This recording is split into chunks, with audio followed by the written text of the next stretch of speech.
Welcome back to the Real News coverage of the inauguration of Barack Obama. We're talking foreign policy, and I'm joined again by Gareth Porter, an investigative journalist and historian, Nina Hichigian at the Center of American Progress, and Glenn Ford, who's the editor of, blackagendareport.com.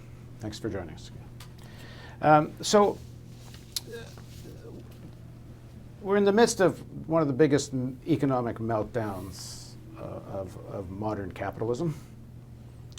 How big, I guess, is yet to be seen, just how profound it is, but everyone's using 1930-style comparisons. There's going to be a massive stimulus package, probably followed by more massive stimulus packages, and still major questions on whether they're going to work or not. And one of the things about the economy is that where is the money going to come from for all this stimulus? So you can print it, you can borrow it, or you can do something called taking on the industrial military complex. You can actually say we don't have to put much money into militarization, and we can shift that money over to the domestic economy. The slogan of the industrial military complex, in my opinion at least, for the last 8 years has been the war on terror. It's fueled this idea that we need massive military to fight this the new evil empire. So has Barack Obama broken with the rhetoric of war on terrorism, evil empire? Is there any indication that he might take on the military-industrial complex, even if only to reduce the budget somewhat? Because if anything, right now, as Glenn was saying earlier, he's talking about some more troops. And in the speech, let me just quote the line, and let me ask you, is this a break, or are we hearing the same argument again? He says, our nation is at war against a far-reaching network of violence and hatred. Violence and hatred. So is he talking something kind of specific, which one could say is Al-Qaeda, which you could say is breaking with the rhetoric, so not putting Hamas and Hezbollah and everybody in one bucket, or is this just more to say more? Glenn? In this situation, we have real evidence of the continuity of regime, as opposed to a transition to some kind of new order. The declaration that we are at war, that was made by George Bush. It is now thrown around as if this is the received wisdom accepted by Americans, that the nation is at war. Well, not all Americans accept that there is a war going on, that we have an adversary. Unless they mean Iraq or Afghanistan. Well, certainly there was resistance to U.S. occupation in Iraq. If one could then, and it's governed by international law, and there is an actual place called Iraq, and there are actual U.S. troops there, and supposedly So you mean the general idea of war on terrorism? The open-ended war that never ends on terrorists, whoever they might be, anywhere in the world. If that is the meaning of Barack Obama's "we are at war," then it's the same as George Bush's "we are at war." And again, that is open-ended. That's what you need 100,000 new troops for, I suppose, if you think that we are in an open-ended kind Nina, of war. you've been in on a lot of the foreign policy consultations and discussions. What does he mean? Because I actually can't tell from that. I don't know whether he's going to make a serious break with the rhetoric or not, but I think it doesn't matter as much under his administration as it did under the Bush administration. Under the Bush administration, war on terror meant unilateralism. It meant military force before it meant diplomacy, and that's not going to be the case under an Obama administration. I think I disagree with you slightly. I think he is going to use the various tools in our toolbox. He was very clear about using development as a foreign policy tool. In this speech, he said we can no longer afford to turn our back. I can't remember exactly the words. Turn our backs towards the poverty of others. It was much more eloquent than that. There was 3 days in the campaign where I heard the word Marshall Plan several times, and then those 3 days went away and I never heard it again. Here it is in the inauguration speech. In other words, he's definitely going to use development. He's definitely going to use diplomacy. He was very clear that the threats we face now, we have to cooperate even more with other nations. He said that very clearly today. And he will use military force, I'm sure, but I think as a last resort. So I think the rhetoric is not as critical. I think the people that he's appointing are incredibly sharp. I know a lot of them. They are the best and the brightest. They know the drawbacks to a war on But terror. I interviewed Larry Wilkerson, who used to be Powell's chief of staff, and Wilkerson said that Cheney really believed there was an evil out there that he had to fight. Now, a lot of the leadership of the Democratic Party have signed off on a lot of the stuff over the last 8 years. Do they believe in the same terrorism as evil concept? There is an evil we have to fight. I mean, the terrorists are killing innocent people, and that's a terrible thing. That's evil, I suppose you could say. But the problem with the war on terror was, as you said, it was indeterminate. It was forever. It was anybody. I think that the foreign policy we're going to see under Barack Obama is going to be more subtle, more nuanced, more diplomacy focused.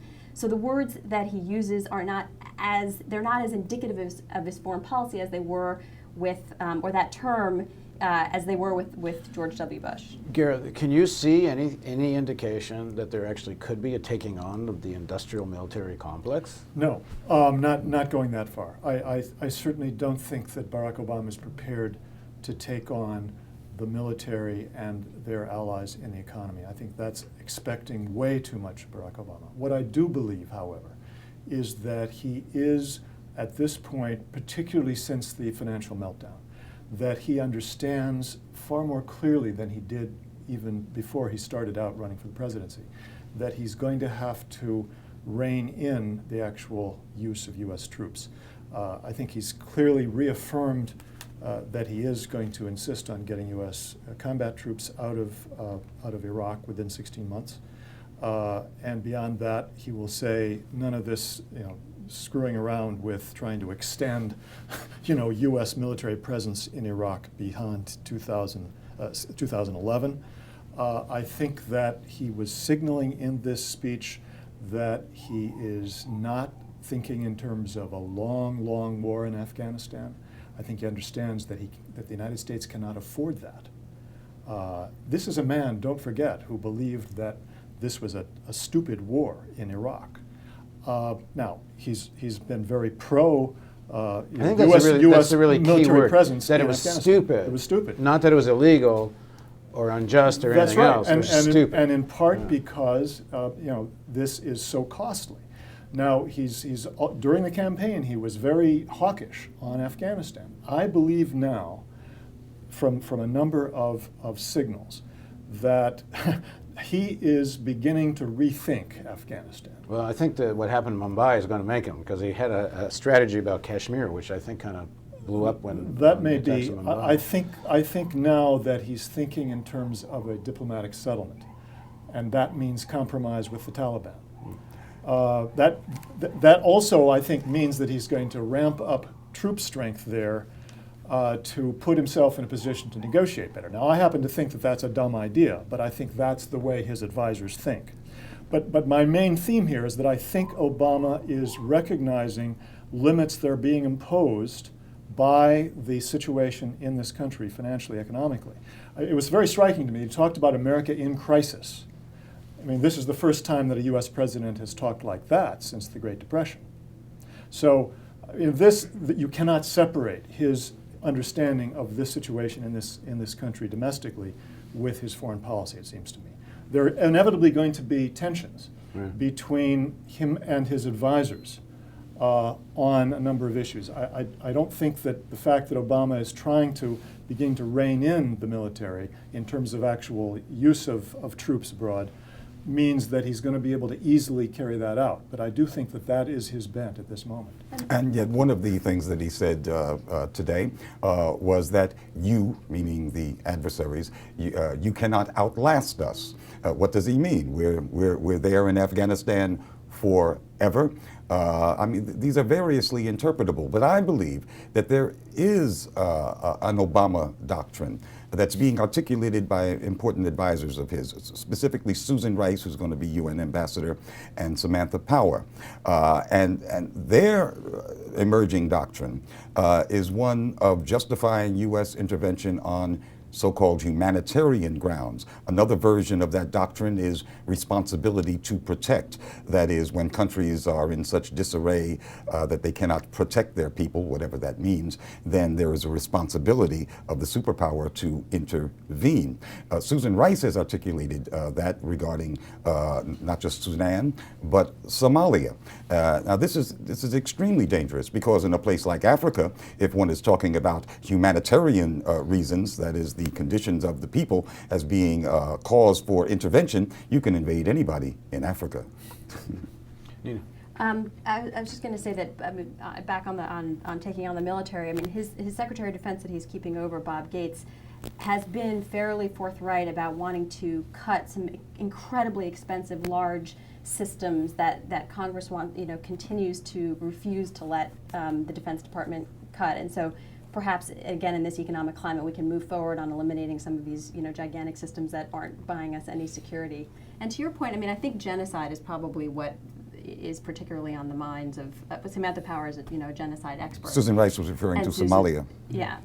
But Darfur as well. And so I don't think we're going to see this administration invading countries in Africa willy-nilly, depending on their conditions. I think it has to do with specific instances. We're going to have to stop here, but this is a great place to start again. So we're not going to do another segment right now, because we're going to move on with our inauguration coverage. But if you three would agree to it, I'd love to do this again in the next week or two, and really dig into and here's the question I'll pose, which is, I interviewed Susan Rice, and I said to her, Barack Obama said it's not enough to have some tinkering in our foreign policy. We have to have a new mindset.